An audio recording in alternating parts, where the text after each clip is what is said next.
To bude chvilku trvat, než tento. Bojí se? Co? Bojí se? Jo. Prej se bojíš, jsem slyšel. Že prej se bojíš. Já jsem si to myslel, že to není pravda.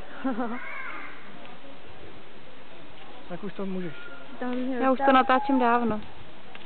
Se tam různě vyptával, jako, jak pojede a to. Jako jestli když je lehčí, jako se jede dál, nebo rychlejš. No, jestli to bude takhle skákat, jako to by to skákalo. Než je to skok, co jsem tady letěl prostě a teďka poježděl v řeknu.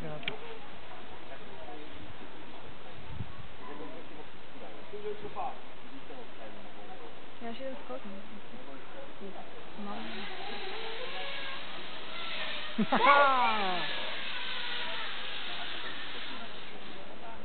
Co se mi líbí?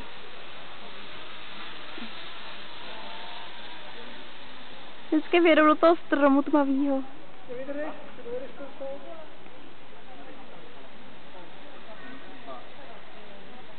Teď si to odplatí.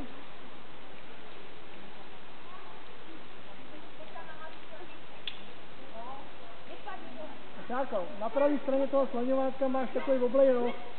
Podívej se na to. Na pravé straně, takový zahnutý. Napravo, na druhé straně.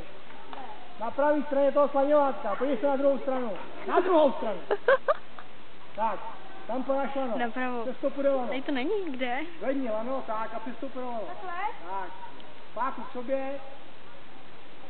Propouštět pravou rukou a zmáčknout páku. Hele, ty tam sám. Já ti tam šlápnu, jo? Jako když slaňuješ normálně. Ruku dej, pasu klidně. Pojdu. Tak, může. Neboj se. Dej to přes ten roh tam Já jsem to tam taky takhle ládoval. To je zbytečný, prej. A já jsem to tam taky takhle ládoval. Jo. Všichni jste to dělali. Koukej, tohle právě mi nešlo, tohle vždycky tam procvaklo.